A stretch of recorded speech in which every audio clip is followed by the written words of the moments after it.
répétée. Donc, qu'est-ce que c'est que la nova à mesure répétée? Ce qu'il faut savoir, c'est que la nova à mesure répétée, c'est l'équivalent de la nova unidirectionnelle. Eddie, je pense bien qu'il y a une question pour toi avant que je ne continue.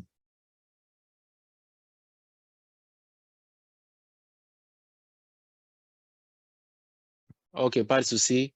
Donc, la question, c'est quel est le nombre requis pour chaque groupe et chaque classe? Je pense qu'il y a beaucoup de courants de pensée, hein. Il y a un courant de pensée, c'est qu'il faut au moins 30 personnes par groupe. Voilà, dans chaque groupe, et puis il faut au moins 10 groupes, en fait. Et tout, donc, et il y a un courant de pensée qui parle de 50 personnes par groupe et 5 groupes peuvent faire l'affaire. Voilà. OK, merci Eddie. Ok, yeah, merci. Donc, comme je le disais, la nova à mesure répétée est l'équivalent de la nova unidirectionnelle. Donc, les tests d'ANOVA sont des tests paramétriques. Et ce sont des tests qui permettent de comparer les moyennes de différents groupes. Donc, ici, la différence entre la nova à mesure répétée et la nova unidirectionnelle, c'est que euh, pour des groupes, la nova à mesure répétée permet de travailler sur des groupes apparentés et non indépendants. C'est un peu l'extension du test T de student dit test appareillé. Donc, le test appareillé, le test de student, c'est, je dirais, le test supplémentaire. La nova à mesure répétée est le type d'ANOVA qui permet de travailler sur plus de 3 variables. Et comment on appelle ça, 3 niveaux de classification de notre variable à expliquer.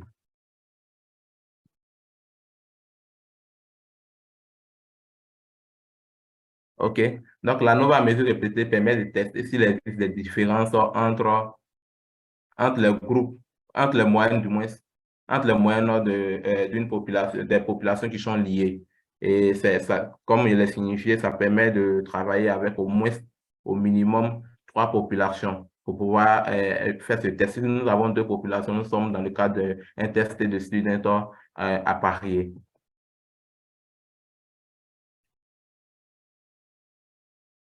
Alors, à quel moment il faut utiliser la nova à mesure répétée?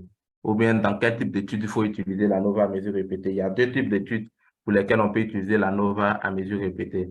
Et la première, comment on appelle, le premier type d'étude, c'est d'abord d'étudier les différences entre les valeurs moyennes Y sur 3 points dans le temps.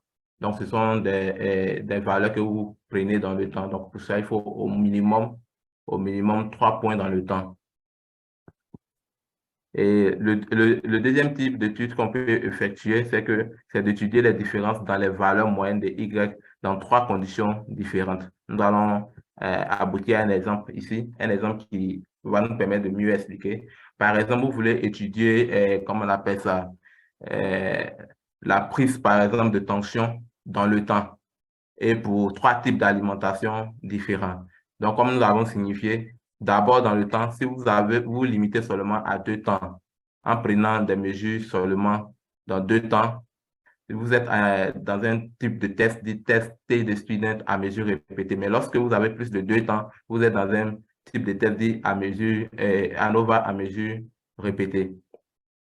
Et pour aller plus loin, nous allons, le deuxième exemple ici, qui parle de, comment on appelle ça, en quelque sorte, l'alimentation. Est-ce que l'alimentation influence la tension, par exemple? Donc ici, un premier groupe, on prend des individus et qu'on leur donne pour premier aliment, on leur donne par exemple le chocolat consommé, on prend les mesures de tension à un temps T donné.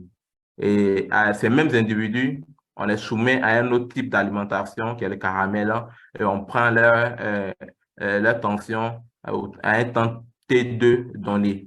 Et on soumet ces mêmes individus à un autre type d'alimentation qui est le citron, par exemple, à un temps T3 donné. Donc ici, si vous remarquez bien, vous allez constater que ce sont les mêmes individus, c'est sur les mêmes individus que nous faisons les mesures au fil du temps et pour les différents types d'alimentation qui sont variés. Ce qui est différent de la nova unidirectionnelle, comme je l'ai souligné, si c'était la nova unidirectionnelle, nous allons avoir un groupe pour l'alimentation chocolat, un groupe pour l'alimentation caramel et un groupe pour l'alimentation citron. Et à ce niveau, le temps le temps nous importe peu parce qu'on mesure les trois individus au même temps T.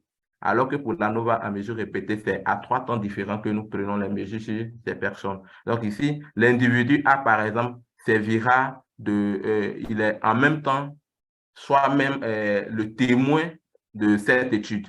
Parce que c'est le même individu, on le soumet à différents types d'alimentation, à des temps T donnés. Et comment est-ce qu'on peut exprimer ce tableau sous format Excel? Sous format Excel, la meilleure manière d'exprimer ce tableau, comme vous pouvez le voir, dans la première colonne, vous avez votre sujet et dans les autres colonnes, vous avez d'abord en tête votre temps T1, votre temps T2, votre temps T3. Et pour les temps T1, T2, T3, vous allez prendre les différentes mesures comme nous l'avons signifié avec l'exemple ici. T1, vous allez prendre les mesures de l'individu 1, A, l'individu B, l'individu C, l'individu D, l'individu E pour l'alimentation chocolat. Et au temps T2, vous allez prendre également la mesure pour l'individu A, pour l'individu B, pour l'individu C, pour l'individu D et E, ainsi de suite. Donc, c'est le même individu qui est mesuré au minimum 3 temps donnés pour pouvoir effectuer la NOVA. Et pour la meilleure manière de classer, c'est de classer ainsi vos données sur votre fichier Excel pour pouvoir faciliter les analyses. Alors, quelle est la particularité de l'analyse à la NOVA à mesure répétée? Contrairement à la NOVA unidirectionnelle ou bien encore appelée test indépendant à NOVA, lui, il prend en compte deux types de variabilité, c'est-à-dire la variabilité totale va regrouper deux types de variabilité. La variabilité des conditions d'expérimentation ou bien la variabilité des conditions d'expérimentation et puis la variabilité au sein des groupes. Donc, ce sont ces deux types de variabilité qui seront prises en compte. Alors que dans la NOVA à mesure répétée, il y a deux autres variabilités qui rentrent en ligne de compte. En plus d'avoir la variabilité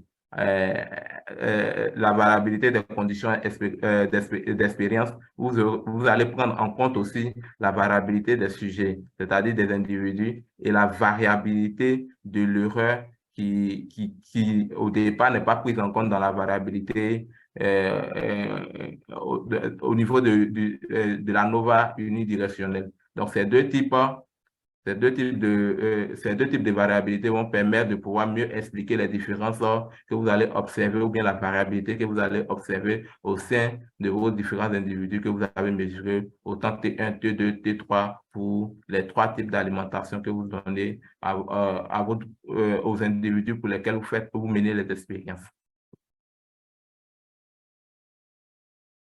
Alors, quelles sont les limites de la NOVA à mesure répétée? D'abord, l'une des limites de la NOVA à mesure répétée, c'est que vous devez nécessairement être dans un contexte de données équilibrées, c'est-à-dire qu'il ne doit pas avoir de données manquantes. Lorsqu'il y a des données manquantes, il sera un peu difficile de pouvoir, il sera difficile de pouvoir déterminer les moyennes, vu que euh, comment on appelle ça, dans votre base de données, il y aura un biais, il y aura un déséquilibre dans la base de données. L'autre limite qu'il faut prendre en compte aussi, c'est la nécessité d'un espacement égal entre les points dans le temps. C'est-à-dire, si vous devez mesurer autant T1, autant T2, autant T3, vous devez avoir une constante entre les différents temps pour pouvoir mesurer, pour la mesure de votre paramètre sur les différents individus sur lesquels vous menez votre étude. Aussi, il est nécessaire, il y a la nécessité de l'indépendance des observations. Ce qui est un peu, comment on appelle ça, très souvent difficile avec les données prises qui évoluent beaucoup plus dans le temps. Donc, vous devez vous assurer que vos données, vos paramètres, comment on appelle ça, vos individus, il existe une certaine dépendance au sein de votre facteur pour pouvoir effectuer cette analyse.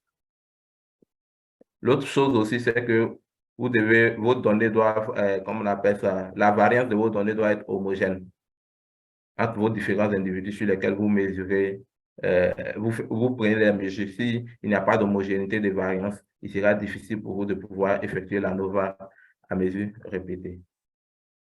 Donc, avant de continuer, s'il y a des questions sur la NOVA à mesure répétée, nous allons prendre ces questions et nous allons poursuivre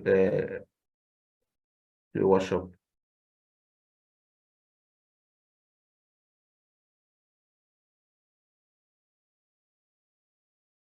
OK, il y a une question qui a été posée par Diabagaté. Il dit pour l'analyse avec ANOVA,